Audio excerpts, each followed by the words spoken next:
One of the big issues in Japan that everybody's talking about, doesn't matter whether it's politicians or senior civil servants, or just the guy in the bar drinking a beer, and that is the demographics issue, the so-called demographics crisis. And I guess the thinking goes is that as there's fewer and fewer working age people in the population, then that is doomsday for the economy, because the government won't be able to pay pensions, and it's going to run a bigger and bigger fiscal deficit, etc.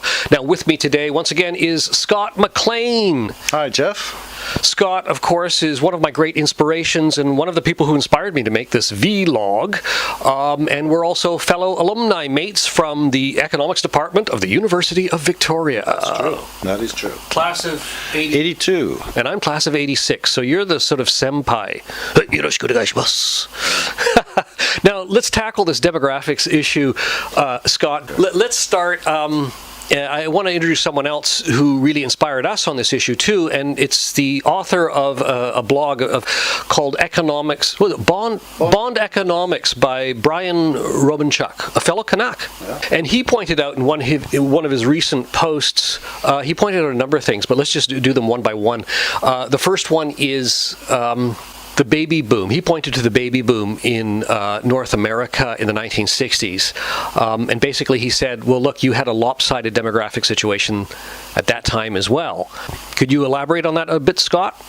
Well, I think the argument made in Japan is that we're going to have too many old people, and there'll be not enough productive people to take care of all these unproductive old people, ignoring the fact that if you were to have another baby boom, you would have a generation of young, unproductive people who have to be taken care of.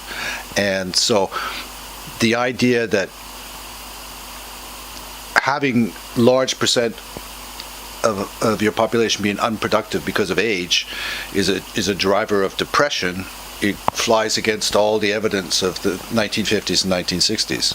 Now, I think Brian Romanchuk, he pointed out that in the baby boom, you had bigger families with also a similar ratio. He didn't actually have numbers, but he said it was a very similar ratio of economically engaged people versus non-economically engaged people. I think that maybe was the phrase.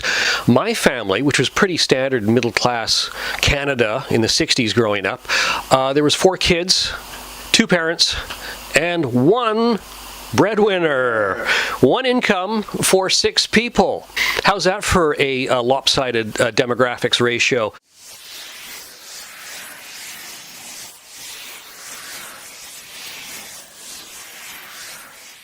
What I'm talking about is economically engaged versus the economically unengaged. Is the situation in Japan really going to be as bad when you put all that into perspective? It's just, again, it shows very clearly that the economics drives the demographics.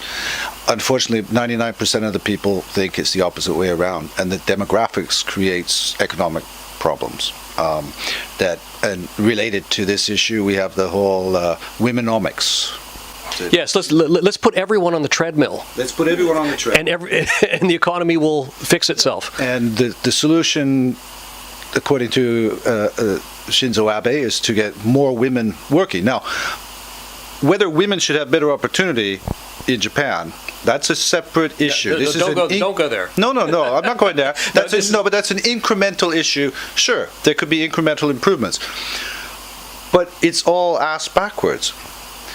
In a functioning economy, only one person has to be the breadwinner in a family. If you need 2 breadwinners, something's wrong. Something's wrong with your economy. Having 2 breadwinners is not going to fix your economy. It's all completely in reverse. No, because I pointed out in another vlog, the female participation rates in the economy didn't cause the problems that Japan has now. But that's what they're tackling a set of factors that weren't the problem in the first place. Well, it's the old thing is you have to identify the problem, you have to identify the cause, and you have to identify the solution. If you get one of them wrong, you're wasting your time.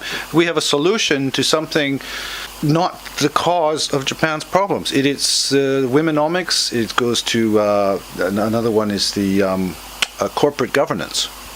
Well, when exactly in Japanese history Was there good corporate governance? Yeah. How is this the driver of the problem? Yeah. Yeah, Probably and- worse pre-war, I would imagine. Yeah. Okay, have we said? Can we move on to the next point? Okay, that the point about- Mr. Romanchuk made About you're import dependent, or That's in terms right. of resources. you're- Point number 2 that I think he made in his blog was that Japan is highly dependent on imports, and we're talking about the most important imports of all, and that's energy. And we're talking almost 100% dependency rate on energy. Now, what happens if you have large-scale immigration? Scott, what happens to your what happens to the risk? What happens to that? I believe you would need more energy.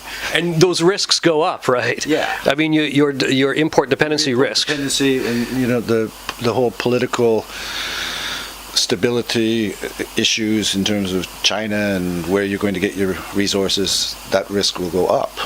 But again, it's the immigration is thrown out as one of these ideas without any, as one of these solutions without any background research, as is most economics. He raises the question, if you're going to get talking about immigration to Japan, your problem is demographics. That you say young Japanese people cannot make a good enough go of it to raise a family.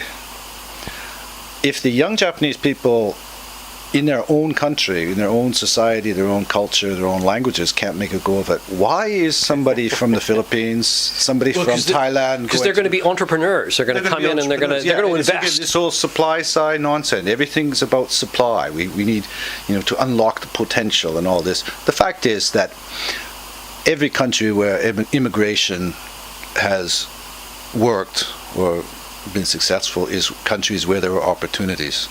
Yeah. For the immigrants, saying, well, our people here, we can't figure out any opportunities, so we want you to come and do it for us. Yeah, give us some opportunities, please. Give us some opportunities. It's just not going to work, Okay. But again, this gets into the whole Japan doomerism, Yes. the whole Japan doom syndrome, Yeah. and one of the things that is constantly foreigners constantly go on about is immigration. Why can't Japan be like the West? And Yes. without any examination of immigration, either in the West or in Japan, Yeah. is it going to work? Is there differences in Japan? It's just an automatic. You should do that. You have to do that. Now, there was a third analysis. Okay, Scott. No, okay. We're running out of time. There was a third point, and I forgot what it was.